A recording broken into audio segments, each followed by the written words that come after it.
moments later.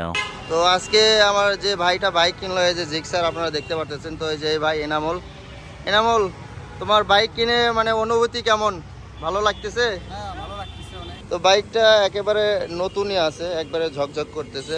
তো এখন আলো অনেক কমে গেছে, যার ফলে ভিডিওতে কেমন বোঝা যাচ্ছে আমি বুঝতে পারতেছি না। তো তারপরেও আগে কিছু ভিডিও ফুটেজ নিয়েছিলাম, ওগুলো ভালো হলে দিয়ে দেবো। তো আমাদের আজকের ভিডিওটা এই পর্যন্ত ছিল, দেখা হচ্ছে নেক্সট ভিডিওতে।